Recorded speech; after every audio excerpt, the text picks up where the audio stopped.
नमस्कार, मी स्वाती. आज मी तुमच्यात नाही आहे, पण जेव्हा हे तुम्ही वाचत असाल तेव्हा कदाचित माझं शरीर पांढऱ्या कपड्यात गुंडाळलेलं असेल किंवा पंचनामाच्या फाईलमध्ये माझं नाव एका मृतदेहाच्या समोर लिहिलं गेलं असेल. मला माहिती आहे तुम्हाला प्रश्न पडला असेल की कालपर्यंत हसणारी, डोळ्यात मोठी स्वप्न घेऊन शहरात फिरणारी स्वाती अचानक कुठे गायब झाली. मी का गेले? पण थांबा, मी फक्त गेले नाही आहे, माझा बळी घेतला गेला आहे आणि या गुन्ह्याचे मारेकरी तुमच्याच अवतीभोवती उघड्या डोळ्यांनी फिरत आहेत. माझ्या मरणाचं रहस्य अशा एका वेदनेत दडलं आहे जी मी गेली 2-1 वर्ष कोणालाच सांगू शकले नाही, अगदी माझ्या आईबाबांनाही नाही.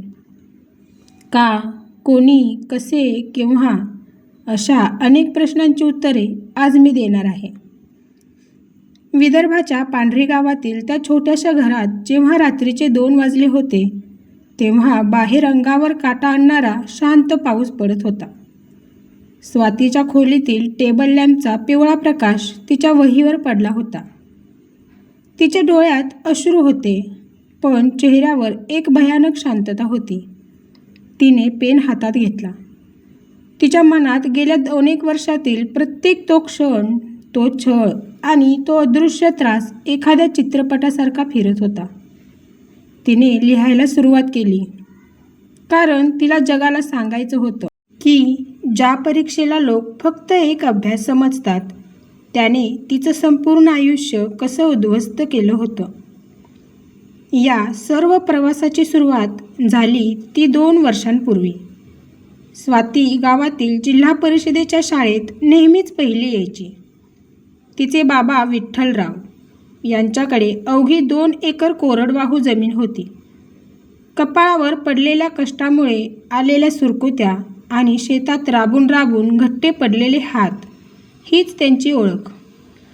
पण स्वातीच्या प्रगती पुस्तकावरील पहिला नंबर पाहिला की बाबांच्या चेहऱ्यावर जगातील सर्वात मोठं सुख दिसायचं. स्वाती बेटा, तुला डॉक्टर व्हायचं आहे ना? तू काळजी करू नको, तुझा बाप अजून जिवंत आहे. मी रक्ताचं पाणी करेन, पण तुला शहरातल्या मोठ्या क्लासला पाठवेन, बाबा नेहमी म्हणायचे. पण शहरातल्या त्या प्रसिद्ध कोचिंग इन्स्टिट्यूटची फी ऐकून विठ्ठलरावांचे पाय थरथरले. 1,80,000 रुपये. एवढी रक्कम त्यांनी आयुष्यात कधी एकत्र पाहिली नव्हती. त्या रात्री स्वातीने घरात जे दृश्य पाहिलं त्याने तिच्या काळजाचे तुकडे झाले. आई गयाबाई तिचे लग्नाचे उरले सुरले 4 सोन्याचे मणी आणि पाटल्या बाबांच्या हातात देत रडत होती. माझ्या दागिन्यांपेक्षा माझी पोर मोठी झालेली मला बघायची आहे हो. दागिने काय, पुन्हा येतील, आई म्हणाली. तेवढ्याने ही फी पूर्ण होत नव्हती. शेवटी गावातील क्रूर सावकाराच्या दारात बाबांना हात पसरावे लागले. सावकाराने 10% चक्रवाढ व्याजाने पैसे देताना विठ्ठलरावांच्या जमिनीच्या कागदपत्रांवर अंगठा घेतला आणि म्हणाला, विठ्ठला, पै पै वसूल करेन, वेळ टळली तर थेट शेतात नांगर फिरवेन. बाबांनी फक्त मान डोलवली. स्वाती दाराआडून हे सगळं पाहत होती. तिच्यावर आता फक्त अभ्यास करण्याचं दडपण नव्हतं, तर तिच्या खांद्यावर आईचे दागिने आणि बापाची जमीन टिकवून ठेवण्याचं भयंकर ओझं होतं. शहरात आल्यावर स्वातीला खोली क्रमांक 104 मिळाली. एक छोटासा दमट कोपरा, जिथे सूर्यप्रकाश कधी पोहोचतच नव्हता. तिने स्वतःला त्या खोलीत कैदी करून घेतलं. तिचा दिवस पहाटे 4 वाजता सुरू व्हायचा आणि रात्री 2 वाजेपर्यंत ती फक्त पुस्तकात डोकं खुपसून असायची. पण शहरात आल्यावर तिच्या वाट्याला असा एक त्रास आला जो तिने कधी स्वप्नातही विचार केला नव्हता.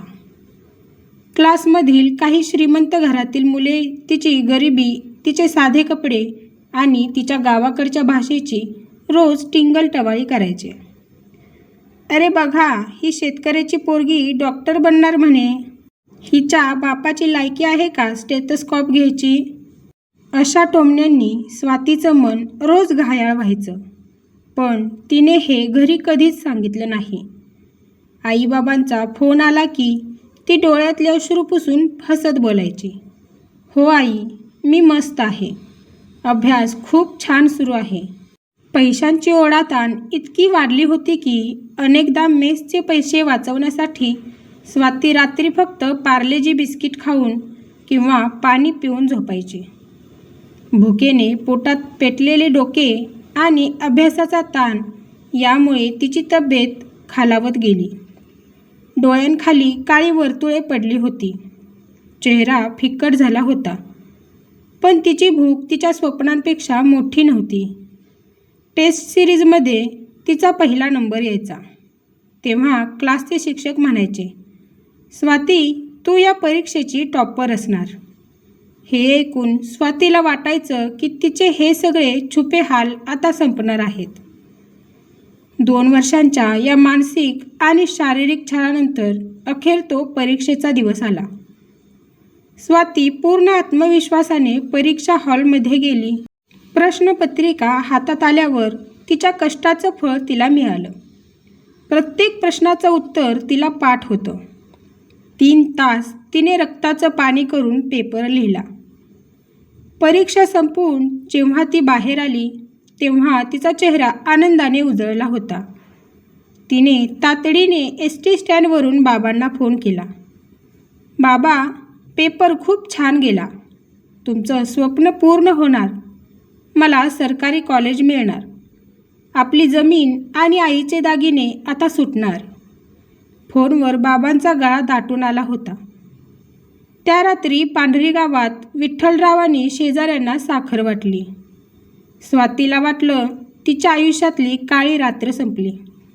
पण नियती तिच्या पाठीमागे एक वेगळाच कट रचत होती, ज्याची कल्पना स्वातीला नव्हती.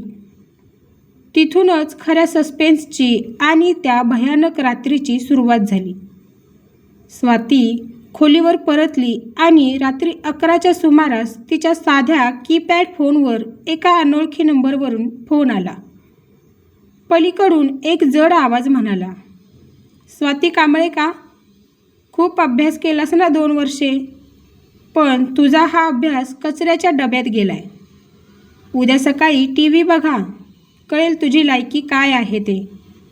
आणि फोन कट झाला. स्वातीचं काळीज धडकलं. तो फोन कोणाचा होता? त्याला काय म्हणायचं होतं? दुसऱ्या दिवशी सकाळी स्वाती सामान आवरत असताना शेजारच्या खोलीतला राहुल धावतच आत आला. त्याचा चेहरा पांढरा फटक पडला होता. "स्वाती, TV बघ, सगळं संपलं ग." स्वातीने राहुलच्या मोबाईलवर न्यूज चॅनल सुरू केलं. तिथे मोठ्या अक्षरात फ्लॅशमध्ये होतं, "महाघोटाळा. परीक्षेचा पेपर 2 तास आधीच लीक. सोशल मीडियावर 5-5 लाखांना विक्री." ते ऐकलं आणि स्वातीच्या पायाखालची जमीनच सरकली. तिच्या हातातली पुस्तके जमिनीवर पडली. ज्या प्रश्नांची उत्तरं शोधण्यासाठी तिने 2 वर्षे रात्रीची झोप गमावली, बिस्किटे खाऊन दिवस काढले, ते प्रश्न काही श्रीमंत बापाच्या बिघडलेल्या मुलांनी पैशाच्या जोरावर आधीच विकत घेतले होते. ज्यांनी कधी पुस्तक उघडून पाहिलं नव्हतं ते टॉपर बनणार होते आणि स्वातीसारखे प्रामाणिक विद्यार्थी रस्त्यावर फेकले जाणार होते. स्वाती गावात परतली, पण ती आता जिवंत नव्हती. ती एक चालतं बोलतं प्रेत बनली होती. घरात पाऊल ठेवताच ती आईच्या कुशीत पडून ढसाढसा रडू लागली. "आई, आमचा पेपर फुटला ग. पैशावाल्यांनी आमचं नशीब विकत घेतलं." त्यानंतरचे 2 महिने छळाची परिसीमा होती. सावकार रोज सकाळी विठ्ठलरावांच्या दारात येऊन बसायचा. "विठ्ठला, पोरीची परीक्षा तर पाण्यात गेली. आता पुढच्या महिन्यात पैसे नाही आले तर जमिनीचा ताबा घेईन." बँकेची ही नोटीस आली होती. बाबा रात्रीच्या अंधारात घराच्या पडवीत बसून हुंदके द्यायचे आणि आई देवापुढं रडायचे. स्वातीला वाटू लागलं की या सगळ्या परिस्थितीला तीच जबाबदार आहे. जर तिने डॉक्टर होण्याचं स्वप्न पाहिलं नसतं तर तिच्या बाबांवर हे कर्ज झालं नसतं. त्यातच टीव्हीवर बातमी आली की परीक्षा रद्द झाली असून ती पुन्हा होणार आहे. पुन्हा त्याच छळाला सामोरं जायचं. पुन्हा बाबांनी लोकांसमोर हात पसरायचे आणि काय गॅरंटी की पुढच्या वेळी पेपर फुटणार नाही. या व्यवस्थेत कष्टाला किंमत नव्हती, फक्त पैशाला किंमत होती. त्या भयानक रात्री स्वातीने टेबलवर ठेवलेली वही घेतली आणि पेन उचलला. तिचे हात थरथरत होते. तिने तिची शेवटची चिठ्ठी लिहून पूर्ण केली. वही मिटली आणि खोलीच्या छताला लावलेल्या दोरीकडे पाहत तिने एका क्षणात स्वतःला झोकून दिले. दुसऱ्या दिवशी पहाटे नेहमीप्रमाणे गयाबाई स्वातीच्या खोलीकडे चहा घेऊन गेल्या. स्वाती, उठ ग पोरी, उजाडलं, चहा घे म्हणत त्याने दरवाजा ढकलला. दरवाजा सहज उघडला, पण आतलं जे दृश्य त्यांच्या डोळ्यासमोर होतं त्याने गयाबाईंच्या हातातील चहाचा कप जमिनीवर पडला आणि फुटला. छताला त्यांच्या पोटच्या पोरीचा, स्वातीचा निष्प्राण देह लटकत होता. गयाबाईंच्या तोंडातून एक भयंकर काळजाचा थरकाप उडवणारी किंकाळी फुटली. तो आवाज ऐकून विठ्ठलराव शेतातून पळतच घराकडे आले. आत येताच त्यांनी जे पाहिलं त्याने त्यांच्या पायातली ताकदच संपली. ते गुडघ्यावर कोसळले. स्वाती, माझी पोरी, खाली उतर ग तिला. विठ्ठलरावांनी रडत ओरडत स्वातीचे पाय धरले. त्यांनी स्वातीला खाली उतरवलं. तिचा चेहरा शांत होता, पण गळ्यावर त्या काळ्या दोरीचा भयंकर वळ पडला होता. बाबांनी तिचं डोकं आपल्या मांडीवर घेतलं. तिचे बर्फासारखे थंड पडलेले हात आपल्या छातीशी लावले. उठ ग पोरी, मला नाही पाहिजे तुझ्या साहेब होणं. मला नाही पाहिजे तुझी डॉक्टरकी. तुझा बाप जिवंत आहे ना अजून? सावकार जमीन नेईल तर नेऊ दे, मी मजुरी करेन, पण तू उठ. बाबांचा तो टाहो ऐकून अख्खं गाव गोळा झालं. आई तर वेड्यासारखी स्वातीच्या चेहऱ्यावरून हात फिरवत होती. माझी पोर रात्री बिस्किट खाऊन झोपली हो. तिने 2 दिवस नीट जेवण नाही केलं. तिला भूक लागली असेल, तिला उठवा ना हो. गयाबाईंच्या या शब्दांनी तिथे उपस्थित असलेल्या प्रत्येकाचे डोळे पाणावले. विठ्ठलरावांनी आपल्या डोक्यावरचे फेटे जमिनीवर फेकले आणि देवाच्या मूर्तीसमोर जाऊन ओरडले, माझ्या प्रामाणिक कष्टाची हीच किंमत दिलीस का रे गाढवा? माझी पोर चोर नव्हती, तिने अभ्यास केला होता. विठ्ठलरावांचा तो आक्रोश पांढरीगावच्या इतिहासातील सर्वात काळा क्षण होता. दुपारपर्यंत स्वातीच्या आत्महत्येची बातमी वाऱ्यासारखी पसरली आणि काही तासांतच त्या छोट्याशा गावाबाहेर मोठ्या ओबी व्हॅन्स आणि TV चॅनल्सच्या गाड्यांची रांग लागली. अचानक पांढरी गावाला एखाद्या जत्रेचं स्वरूप आलं. हातात मोठमोठे माईक आणि कॅमेरे घेऊन रिपोर्टर्स विठ्ठलरावांच्या घराकडे धावू लागले. पोलिसांनी पंचनामा करून स्वातीचा मृतदेह पोस्टमॉर्टमसाठी नेण्यापूर्वीच मीडियाने घराला वेढा घातला होता. एका प्रामाणिक मुलीचा मृत्यू त्यांच्यासाठी ब्रेकिंग न्यूज आणि TRPचा उत्तम मसाला बनला होता.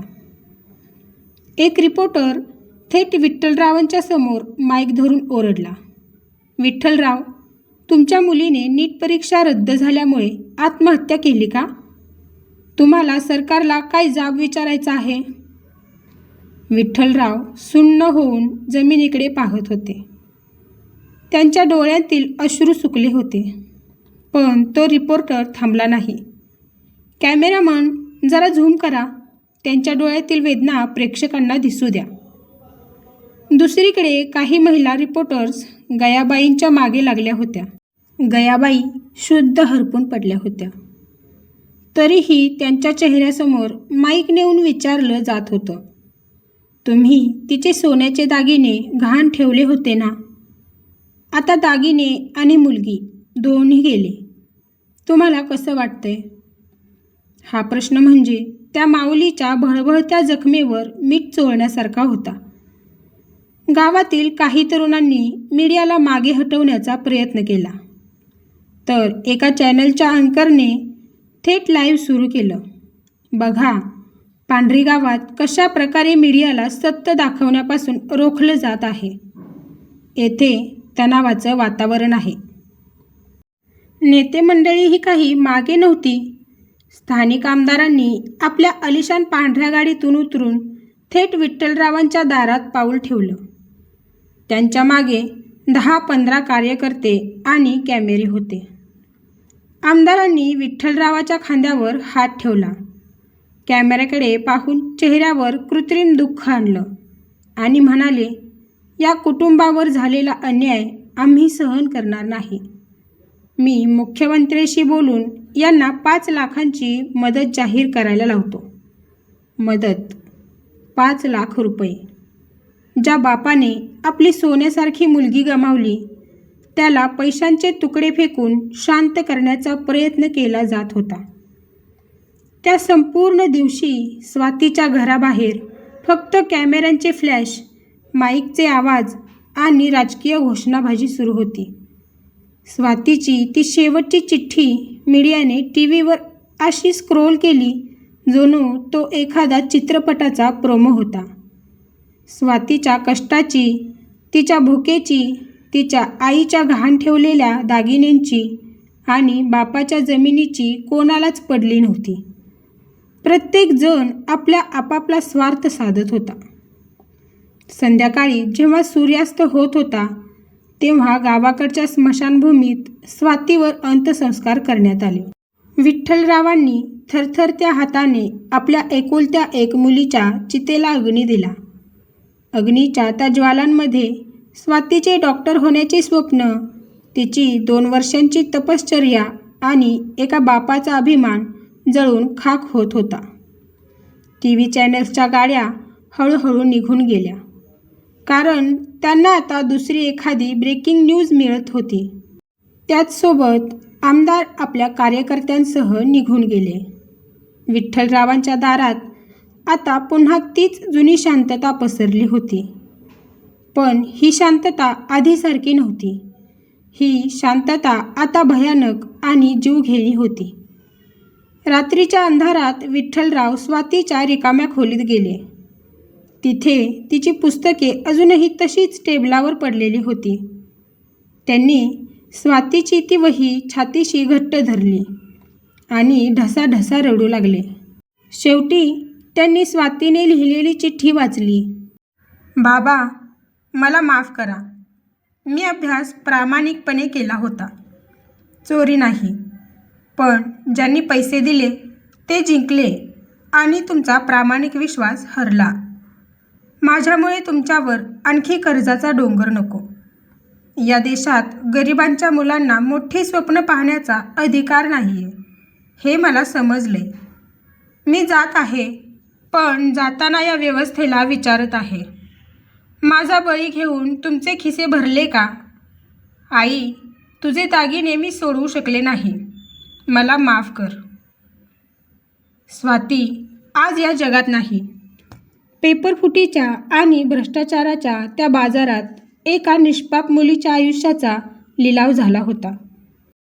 व्यवस्थेच्या फाईल्समध्ये ती फक्त एक आत्महत्या म्हणून नोंदवली गेली.